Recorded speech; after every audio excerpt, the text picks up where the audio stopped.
بسم اللہ الرحمن الرحیم۔ السلام علیکم ورحمۃ اللہ۔ یہ ڈاکٹر فضل الہی صاحب کا آفیشیل یوٹیوب چینل ہے، اس کو لائک، سبسکرائب اور شیئر کریں اور بیل آئیکن پریس کریں تاکہ نئے آنے والی ویڈیوز کا نوٹیفیکیشن آپ کو موصول ہو سکے۔ جزاکم اللہ خیر۔ الحمدللہ وکفى والسلام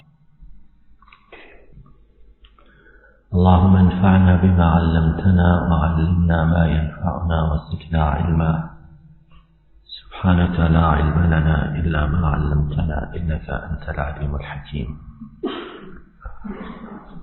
آج اللہ کی توفیق سے ہم اپنی منزل میں چھٹے اور ساتویں پارے کی تلاوت سن رہے ہیں۔ اللہ تعالی ہمارے اس پڑھنے سننے کو قبول فرمائے اور اسے ہم سب کے لیے ذریعہ نجات بنائے۔ اس وقت سورہ مائدہ چھٹا پارہ، اس کی آیت نمبر 73 اور 74 پیش نظر ہے۔ ہمارے معاشرے میں عام طور پر یہ بات رائج ہے اور شیطان بھی ہمیں انگیخت کرتا رہتا ہے، ترغیب دیتا رہتا ہے کہ اگر تمہارے گناہ بے شمار ہیں کہ تمہیں ان کی تعداد کا اندازہ نہیں، تو پھر تمہاری معافی کی کوئی صورت نہیں ہے، اور جب تمہاری معافی کی کوئی صورت نہیں ہے تو لہذا تم دھڑلے سے مرتے دم تک گناہ کرتے ہی جاؤ، اب رکنا نہیں ہے۔ معافی تو ہے نہیں، بخشش تو ہے نہیں، تو زندگی میں گناہوں کا لطف ہی اٹھا لو۔ مرنے کے بعد حساب تو جو ہوگا ہوگا، لیکن تم زندگی میں تو گناہوں کا لطف اٹھا لو۔ اور بہت سے لوگ شیطان کے اس چنگل کا شکار ہو کر شیطان کے اس پھسلاوے میں، جال میں آ کر توبہ سے اپنے آپ کو دور رکھتے ہیں اور گناہ پر گناہ کیے جاتے ہیں۔ ابھی ہم نے پرسوں اللہ کی توفیق سے یا اس سے ایک دو دن پہلے شرک کے متعلق بات سنی کہ وہ روئے زمین پر سب سے بڑا گناہ ہے، ظلم عظیم ہے وہ۔ اس جیسا گناہ اور کوئی ہے ہی نہیں کہ جو بندہ اللہ کے ساتھ کسی اور کو اس کا شریک ٹھہرا دے۔ اب اس وقت یہ دو آیات سورہ مائدہ کی 73-74 جو ہمارے پیش نظر ہیں، اس میں اللہ تعالیٰ نے اسی کبیرہ گناہ کا ذکر کیا ہے جو سب سے بڑا گناہ ہے۔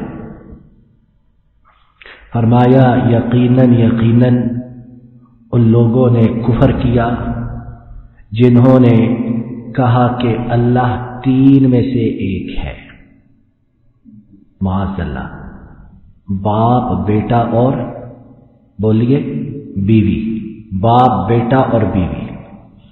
اب یہ چھوٹا الزام اور چھوٹا بہتان ہے، اور سورہ مریم میں اللہ تعالیٰ نے اس کے بارے میں کہا کہ یہ ایسا گناہ ہے کہ زمین پھٹ جائے، آسمان شق ہو جائے کہ انہوں نے رحمان پر ایسا بہتان باندھا کہ وحدہ لا شریک جو ہے اسے تین میں سے ایک بنا دیا۔ اس سے بڑا گناہ، اس سے بڑی لغزش اور خطا کیا ہوگی؟ اب اللہ تعالیٰ نے ان کی بات ذکر کی کہ انہوں نے تین میں سے ایک کو رب قرار دیا، تین میں سے ایک، اور پھر اللہ نے فرمایا کہ کوئی الہ نہیں، معبود نہیں مگر ایک الہ کے۔ اللہ نے فوراً ہی ان کی بات کا رد کیا، ان کی بات کو روکا ٹوکا کہ کوئی الہ برحق نہیں مگر ایک الہ برحق کے معبود کے۔ فرمایا کہ اگر وہ لوگ اپنے اس کہے سے باز نہ آئے اور انہوں نے یہ کہا نہ چھوڑا اور اس عقیدے کو ترک نہ کیا، لَيَمَسَّنَّ الَّذِينَ كَفَرُوا مِنْهُمْ عَذَابٌ أَلِيمٌ، ضرور انہیں دردناک عذاب پہنچے گا جو یہ بات کہتے ہیں، جو اللہ کو تین میں سے ایک سمجھتے کہتے ہیں، انہیں یقیناً دردناک عذاب ضرور پہنچے گا، چھوئے گا، چمٹے گا۔ اب اس سے بڑا تو کوئی گناہ ہے ہی نہیں، یہ سب سے بڑا گناہ۔ اچھا ہے اللہ، اب کسی نے توحید کی بات سنی، راہ راست پر آ گیا، توبہ طائب ہو گیا، 2 3 4 کے چکروں سے نکل کر ایک الہ برحق کو معبود برحق ماننے لگا، تو کیا اس کے لیے معافی ہے؟ کسی مفتی صاحب، خطیب صاحب، مولوی صاحب، علامہ صاحب ان کے فتوے کی ضرورت نہیں۔ آیت نمبر 74 میں اس کا جواب موجود ہے۔ افلا یتوبون الی اللہ ویستغفرونہ، انہیں کیا ہے کہ وہ اللہ کی طرف رجوع نہیں کرتے، توبہ نہیں کرتے، استغفار نہیں کرتے۔ واللہ غفور الرحیم، اگر وہ کریں، اپنے عقیدے کو چھوڑ دیں تو اللہ بہت زیادہ مہربان، بہت زیادہ رحم کرنے والا ہے۔ اب جو شیطان مجھے، آپ کو یا کسی کو بھی ورغلاتا ہے، پھسلاتا ہے کہ فلاں گناہ بہت بڑا ہے، کوئی معافی نہیں، لہذا گناہ کرتے جاؤ۔ اب یہ دیکھیں سورہ مائدہ، اور میری تاکید ہے کہ گھروں میں جا کر اس آیت کریمہ کے معنی کے ترجمے کو، تفسیر کو ضرور دیکھیں کہ اگر یہ گناہ معاف ہو جائے تو باقی گناہ کس بات کی مولی ہے، باقی کیوں کر معاف نہیں ہو سکتے۔ اور آپ نے وہ صحیح حدیث پاک تو سنی ہوگی، جس شخص نے 99 آدمیوں کو قتل کیا، آپ صلی اللہ علیہ وسلم نے پہلی امتوں میں سے ایک شخص کا قصہ سنایا، 99 آدمی قتل کیے۔ اب دل توبہ کی طرف مائل ہوا، ایک عالم سے، اپنے مذہب کے جاننے والے سے سوال کیا کہ کیا میری توبہ ہے، 99 قتل کر چکا ہوں۔ اس نے کہا تیری توبہ کیسی ہے، تو 99 آدمیوں کا قاتل ہے۔ اس نے اسے بھی قتل کر دیا، 100 کی سینچری پوری کر دی، 100 پورے ہو گئے، اب 100 آدمیوں کا قاتل۔ اب کیا ہوتا ہے، بتایا جاتا ہے کہ فلاں بستی کی طرف چلے جاؤ، وہاں اچھے لوگ ہیں، اچھی صحبت میں، سوسائٹی میں بیٹھو، اچھے ہو جاؤ گے، نیکوکار بن جاؤ گے۔ اب دل سے توبہ کی، اب کچھ پتہ نہیں کہ جنہیں قتل کیا ہے وہ کہاں ہیں، ان کے ورثاء کہاں ہیں، کچھ پتہ نہیں، لیکن دل میں عزم کر لیا کہ اب توبہ کرنی ہے اور دوبارہ یہ گناہ نہیں کرنا ہے۔ راستے میں اس بستی کی طرف جاتے ہوئے موت آ جاتی ہے۔ قصہ لمبا ہے، ہم مختصر کرتے ہیں۔ غرض یہ کہ دونوں بستیوں کے درمیان کا فاصلہ ماپا جاتا ہے، میئرمنٹ کی جاتی ہے، تو نیکوکار لوگوں کی بستی کی طرف اس کی مسافت کم نکلتی ہے، تو اس کی روح کو رحمت کے فرشتے لے جاتے ہیں۔ اللہ تعالیٰ نے معاف کیا کہ نہیں کیا؟ اور کتنی احادیث ہم دن رات سنتے رہتے ہیں، احادیث قدسیہ بھی اور دوسری بھی، کہ اللہ تعالیٰ خود فرماتے ہیں آدم کے بیٹے، اگر تیرے گناہ زمین سے لے کر آسمان تک پہنچ جائیں اور پھر تو مجھ سے اپنے گناہوں کی معافی مانگے تو میں تیرے گناہ ضرور معاف کر دوں گا، اور مجھے کچھ پرواہ نہ ہوگی تیرے گناہ کتنے زیادہ ہیں۔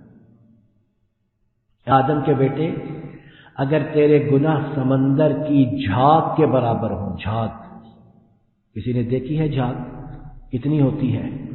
کوئی ماپ سکتا، تول سکتا، گن سکتا، شمار کر سکتا، کاؤنٹنگ کر سکتا ہے؟ سمندر کی، کوئی واشنگ مشین کی جھاگ نہیں، سمندر کی، جس کے کنارے ہی ناپید ہیں۔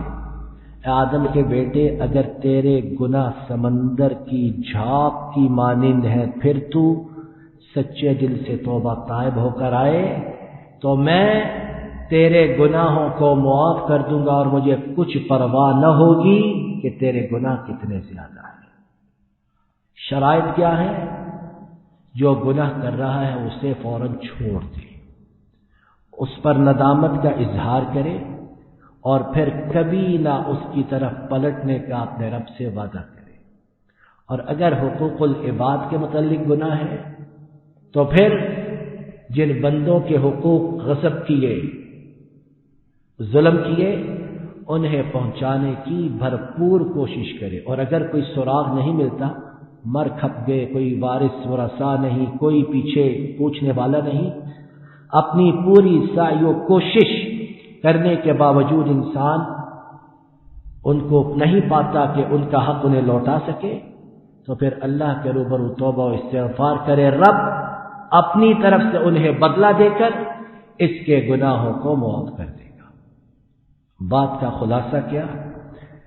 ماہ مقدس کی مبارک راتیں ہیں اور ہمارے گناہ اتنے بے شمار، اتنے لاتعداد کہ ایک دن کے گناہ، کوئی ہفتے کے مہینے کے نہیں، ایک دن کے گناہ شاید ہم اپنے انگلیوں پر شمار نہیں کر سکتے، اتنے گناہگار ہیں۔ کہیں نظر کا گناہ، کہیں سوچ کا گناہ، کہیں ہاتھوں کا گناہ، کہیں قدموں کا گناہ، کہیں پیٹ کا گناہ۔ یہ غرض یہ کہ عضو ہمارا انگ انگ، ایک ایک آرگن جو ہے وہ گناہوں میں ڈوبا ہوا ہے۔ بات کہنے سننے کا مقصد یہ نہیں کہ ہم سبحان اللہ، جزاک اللہ، ماشاء اللہ کہیں اور چلے جائیں۔ بات کہنے سننے کا مقصد یہ کہ اللہ مجھے سب سے پہلے اور پھر آپ کو اور پھر تمام لوگوں کو اس بات کی توفیق دے کہ ہم آج یہاں اٹھنے سے پہلے اپنے رب سے، جو غفور ہے، جو رحیم ہے، جو کریم ہے، جو ودود ہے، جو رحمان ہے، جو غفار ہے، جو تواب ہے، اپنے اس رب کے ساتھ یہ وعدہ کر کے اٹھے کہ اللہ جتنے گناہ ہو چکے اور اتنے ہو چکے کہ آپ کے سوا ہم بھی نہیں جانتے، ان تمام کو اپنے فضل و کرم سے آج کی اس مبارک رات میں معاف کر دے۔ اور رب قادر ہے کہ نہیں؟ بولیے ہے کہ نہیں؟ دنیا میں کوئی تیسری چوتھی مرتبہ غلطی معاف نہیں کرتا ہے۔ گھسیٹ لیتے ہیں کہ تمہاری جرت، ایک دفعہ معاف کی، دو دفعہ، اب کیا؟ ماں جو سب سے زیادہ مہربان ہے وہ بھی زناٹے کا تھپڑ مارتی ہے، وہ بھی نہیں چھوڑتی، لیکن رب جو ہے وہ کوئی 100 مرتبہ 1000 مرتبہ گناہ کرے پھر سچے دل سے آ جائے تو رب اسے معاف کر دیتا، اور اس سے بڑھ کر کیا کہ اس کے پچھلے تمام گناہوں کو نیکیوں میں تبدیل کر دیتا ہے کوئی ایسا سودا؟ ہے کوئی ایسا کاروبار؟ ہے کوئی ایسا بزنس؟ لیکن ہم بیوقوف، ہم نادان، ہم احمق، ہم دنیا کے 1000 2000 لاکھ 2 لاکھ 10 لاکھ 50 لاکھ کروڑ کے پیچھے بھاگتے ہیں جو پتہ نہیں ملنا ہے کہ نہیں ملنا، لیکن یہ بزنس ہے جس میں سراسر نفع، فائدہ، بڑھوتی، اور اس میں کسی قسم کا کوئی خسارہ نقصان نہیں ہے۔ رب العالمین اپنے فضل و کرم سے مجھے اور آپ کو ہمیشہ اپنے رب کے روبرو سچے دل سے توبہ کرنے کی توفیق عطا فرماتا رہے، کیونکہ گناہ ہم سے سرزد ہوتے رہنے ہیں، انسان ہے، بشر ہے، گناہ نہیں رکنے، وہ ہوتے ہیں اور بہت ہونے ہیں۔ وَخَيْرُ الْخَطَّائِينَ التَّوَّابُونَ، حدیث مبارک کے مفہوم کے مطابق بہترین گناہ کرنے والے وہ ہیں جو توبہ کرنے والے ہیں، بہت زیادہ توبہ کرنے والے ہیں۔ تو میرا رب، آپ کا رب ہم سب کو یہ توفیق عطا فرمائے کہ ہمیں جیسے ہی گناہ ہو، بھول چوک سے، ارادے سے، رب سچے دل کے ساتھ اس سے ہمیں توبہ کرنے کی، رجوع کرنے کی توفیق عطا فرمائے۔ وصلی اللہ علی نبینا محمد وعلی آلہ وصحبہ اجمعین۔